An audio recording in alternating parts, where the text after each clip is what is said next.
So, Ray, thank you so much for being with us today. We wondered if you could answer a frequently asked question from people who've left the New Age or other deception, like a false religion, but their loved ones are still deceived. And even more than that, as you know from your experience in witnessing to thousands of people, people who are in the New Age have this belief that there's no such thing as sin, that they're not a sinner because the New Age tells them they're perfect, whole, and complete, made in God's image and likeness. And so, could you please help us to learn how to witness to friends and family, which is a lot harder than witnessing to strangers, and how to witness to people in particular who are convinced that there's no problem, there's no such thing as sin, that they don't need a savior? Yeah, let's just establish that you are so right regarding witnessing to friends and family. Why is it so difficult? I'd rather speak to 1,000 machete welding atheists than witness to my sister. And it's not that my sister is a monster. It's the fact that if I upset 1,000 atheists and they don't like me, I don't care. They don't like me anyway. But if I upset my sister, I've lost my friendship and my love for my sister, and she's turned against me, thinks I'm a religious nut. So that molehill becomes a mountain in my mind, that Zacchaeus is a Goliath when it comes to witnessing to friends and family. Mm-hmm. However, let me just say this. I witness to other people's families. I witness to people's sons, mums, and dads. And I'm trusting that God in his kindness will have someone witness to my sister. Because I believe God is sovereign and that he answers prayer and he honors faithfulness. So there is that peace in my heart that I've just got to keep loving my sister and not preach at her, because that's what she's kind of scared of. And you have to be patient and you have to have faith and you have to trust God. That being said, there is a key to showing people that they need God's mercy. I just got back half an hour ago from witnessing to an atheist. He wouldn't come on camera, and he says, "You can talk to me, but I don't want to come on camera." I says, "Oh, I'd love to get on camera," and he wouldn't. And so he said, "Do it." And I said, "Well, I can prove God's existence to you in 30 seconds. And he says, "Well, I'm curious." And we did it. I just said, "See the building behind me? How do you know there was a builder?" He says, "The building's there." And I said, "Well, creation, creator. You intuitively know there's a God. Flowers and birds and trees and sun, moon and stars. And the reason you're not coming to him is for the same reason a thief stays away from a policeman. It's guilt. You love your sins. You're having sex with your girlfriend and you're looking at pornography and it's giving you incredible pleasure. And the Bible verse is that you love darkness rather than light because your deeds are evil. And you won't come to the light lest your deeds be exposed." He says, okay, but I just don't see my need to embrace the gospel. That's kind of what he was saying. He didn't put it in that terms. So I said, "I can get you to do that too." And he said, "Okay." And he was very open to let me do it. And this is the key. Don't stay too long in the intellect. The intellect is the place of argument. Romans 8 verse 7 says, "The carnal mind is enmity against God. It is not subject to the law of God, neither indeed can be." That is the natural, sinful, secular, carnal mind of human beings is in a state of hostility towards God. And this is evidenced in the fact that they use his name as a cuss word.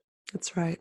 Nobody in history has had their names used as a cuss word. Mm-hmm. Hitler wasn't even bad enough for people to even think of using his name as a cuss word. No one would use their mother's name as a cuss word. And when I say to people, "Why wouldn't you use your mother's name as a cuss word?" they say, "Because I love her and I respect her." I say, "But you don't love God, even though he gave you life. You don't respect him. You've taken his holy name and used it a place of a four-letter filth word to express disgust. And that's called blasphemy." So the natural carnal mind is in a state of hostility towards God. But the Bible then puts its finger on where the hostility is directed. "For it is not subject to the law of God, neither indeed can be." In other words, sinful human beings are offended with the thought of God's moral government. They don't want him telling them what to do morally. So that's the argument. So if you want to witness to New Age friends and family and cause them to see their need for God's mercy and his forgiveness, that is, embrace the gospel, what you've got to do is aim at the conscience, as Jesus did. The work of the law written on the heart, the conscience bearing witness.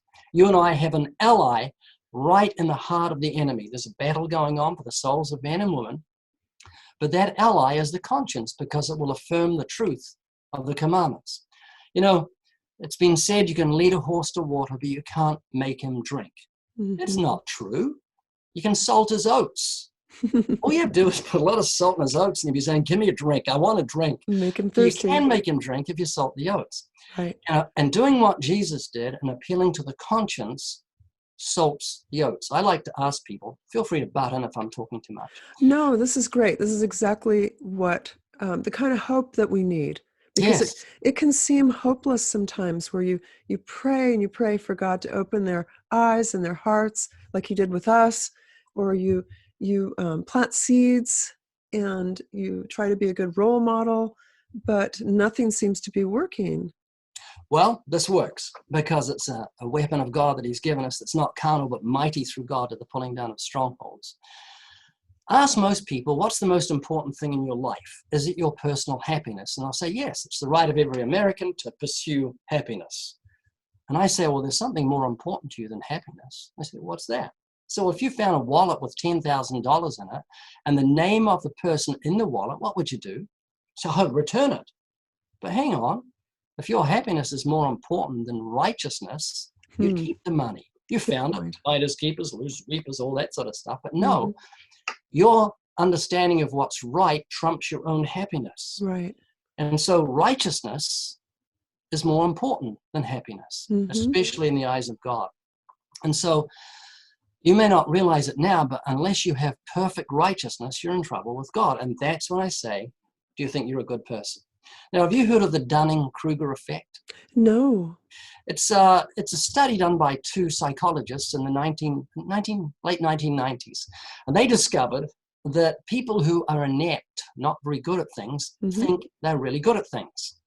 That is, they think they can run faster, jump higher, and sing better than what they actually can. It's human nature.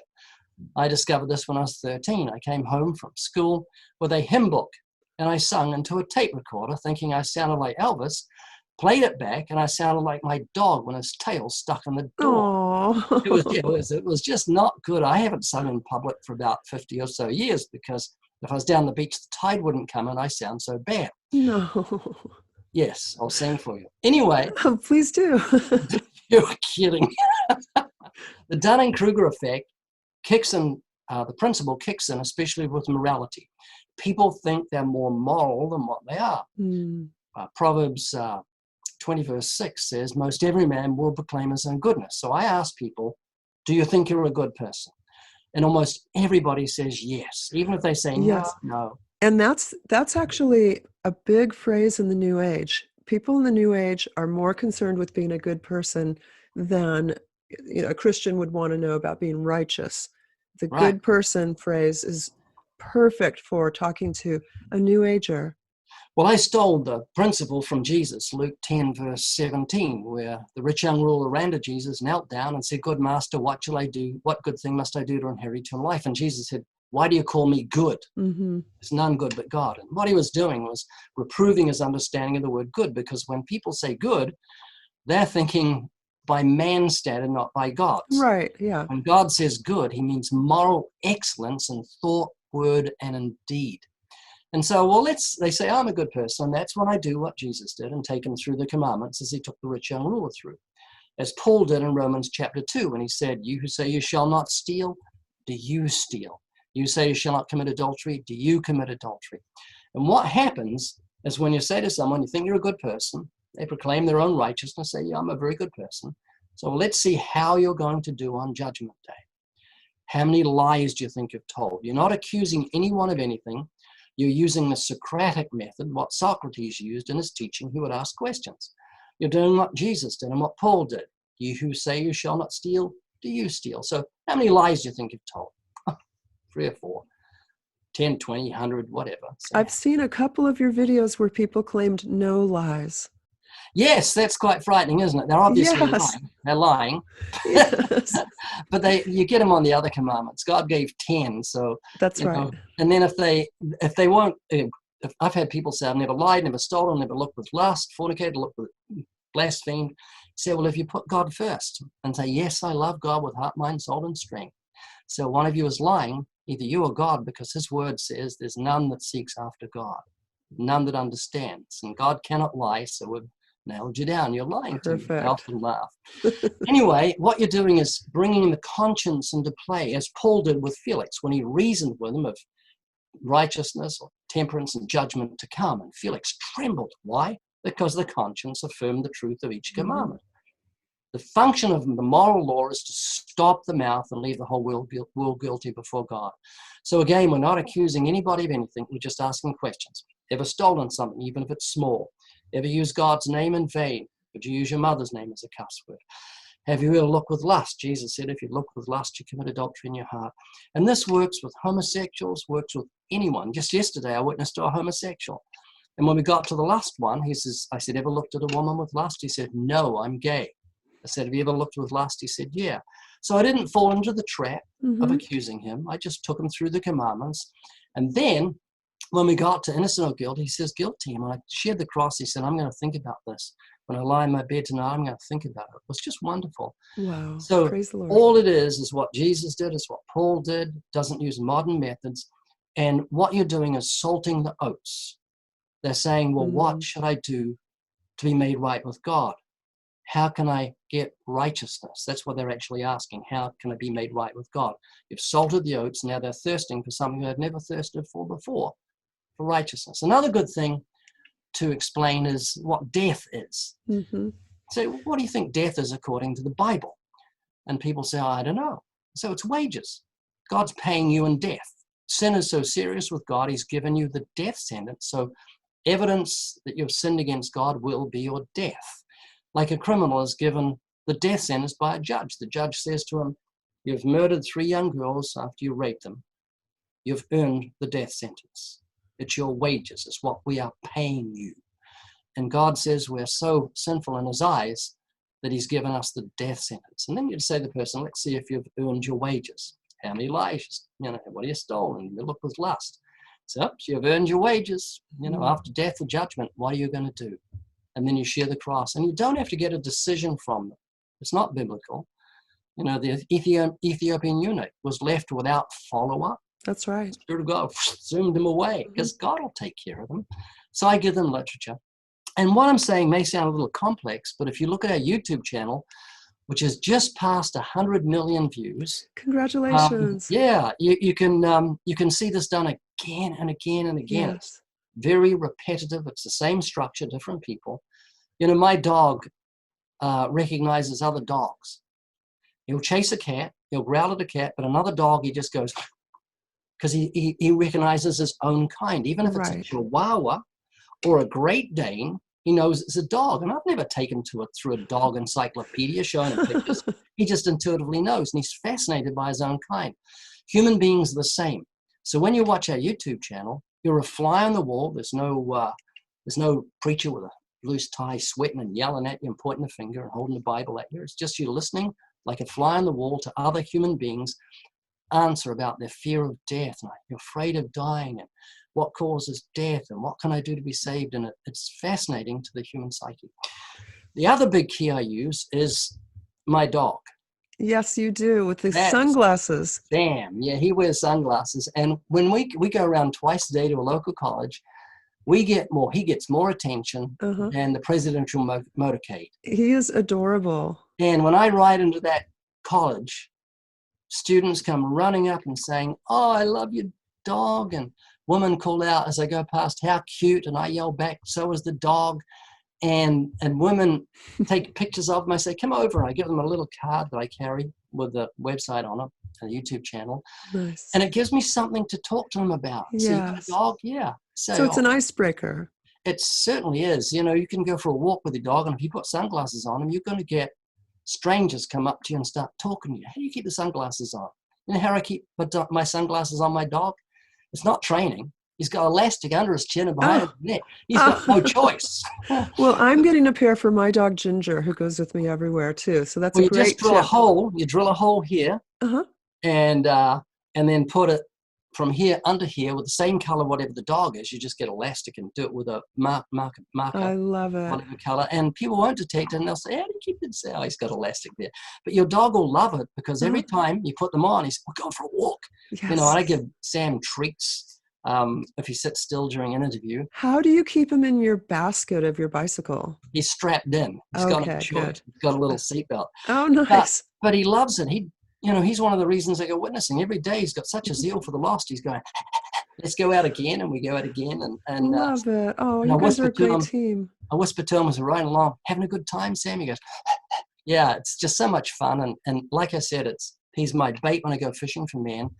And anyone can do this. If you've got a dog or a cat, take your cat for a walk. That'd be unusual. It would, And or a parrot or whatever. Yes. an elephant, or if you got a giraffe or something, get attention, put sunglasses on. And this would translate to witnessing to friends and family, to start the conversation with your pet. Yeah, absolutely. Yeah, and don't be intimidated. I always battle fear. Every little old lady looks like a Goliath, and I have to run at them and say, I will not fear. And the analogy I use is, I might have used it before, if you see or could I get you to jump into a pond that's full of big chunks of ice? You'd say, never, I'd freeze to death. What's that little child had fallen in and was drowning? You wouldn't hesitate to jump in because love overcomes fear. And so if you've got fear when it comes to the icy waters of personal evangelism, don't pray for less fear, pray for more love, because that's the problem. That's wonderful. This is so helpful, and I highly recommend, if you haven't gone to livingwaters.com, and we'll have the link to his website right here, and also his YouTube channel. It's just something to binge watch. I will sit there and just watch your videos one after the other, and I've seen hundreds of them, so there is a bit of where you're seeing things again and again, but I never grow tired of it, Ray. And my husband, Michael, wanted to give you the best compliment, and he doesn't give compliments very easily. He said, you're one of the few people he can watch who is sincerely coming from your heart, and there's no ego involved. You're not trying to give glory to yourself. It's obviously all for the glory of God. So it's some people have put, how come you say the same thing again and again?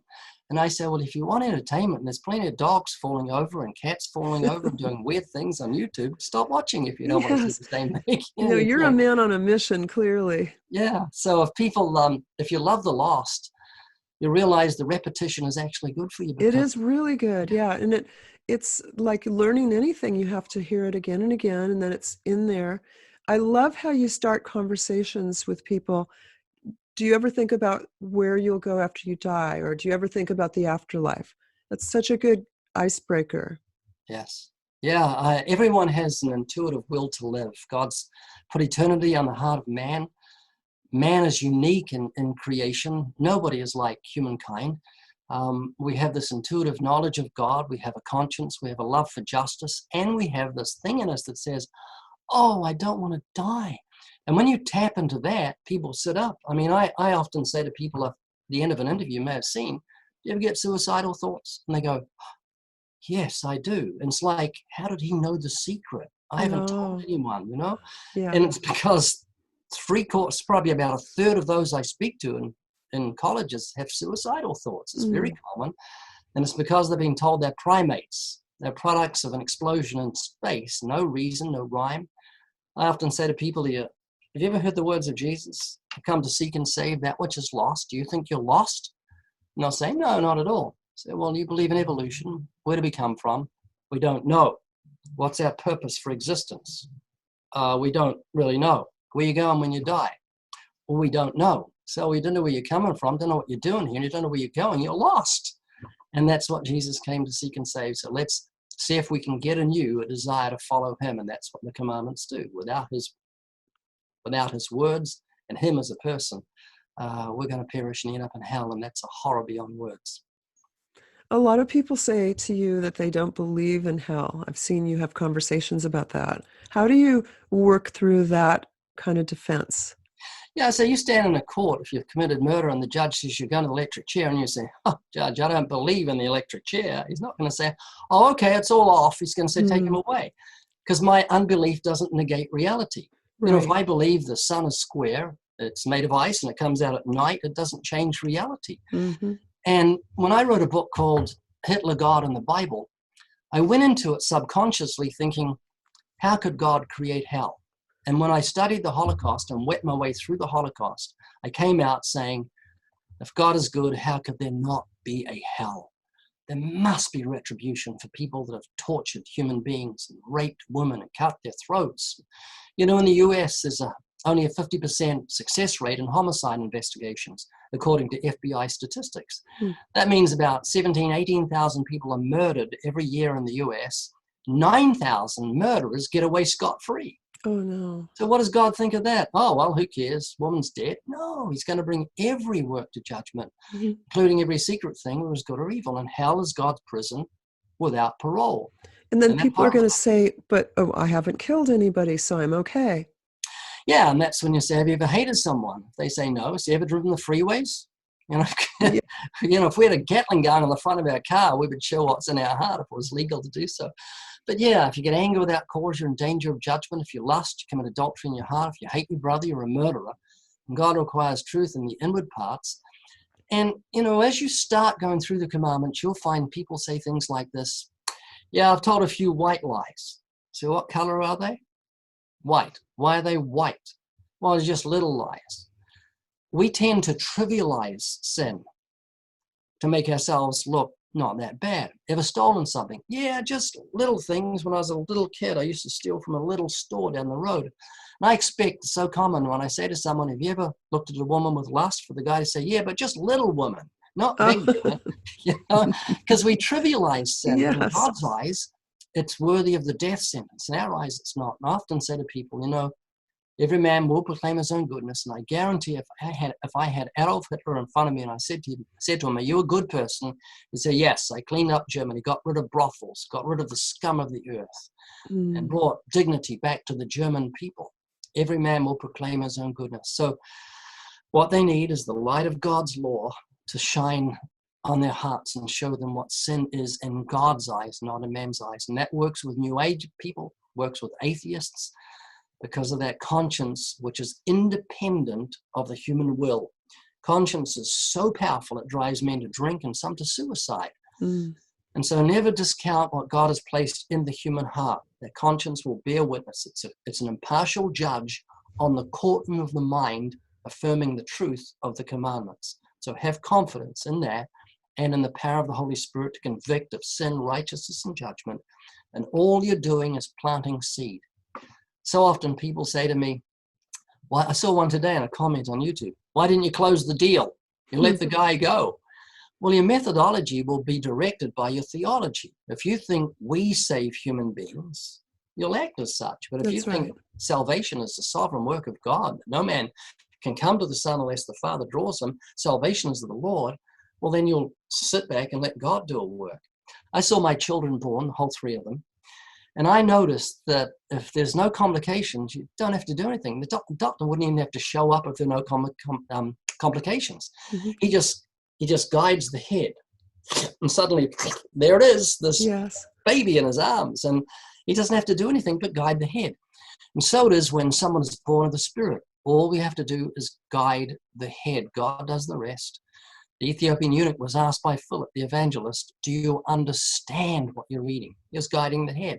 The good soil hearer in the parable of the sower is he who hears and understands. And that's why I continually say to people, does it make sense what I'm saying? Do you understand what I'm trying to say? Because no one's going to flee from wrath if they don't understand their wrath. They're not going to take a cure unless they understand they have the disease. And so have confidence in God that, like I said, the weapons of warfare are not carnal, but mighty through God, pulling down the strongholds. We plant the seed, he makes it grow, and someone will pluck the fruit in time to come. Thank you so much, Ray Comfort, for these gifts that you give us of evangelism. And so we highly encourage that you go check out, if you haven't already gone so, and check out livingwaters.com and also sign up for their newsletter. I get it, and it's always edifying and entertaining. So thank you again for your time today. We know you're super busy. We pray for you, Ray, and for your health, your continued ministry. Thank you. And God bless you in all that you're doing. Okay, God bless you too. Thank you. Thank you.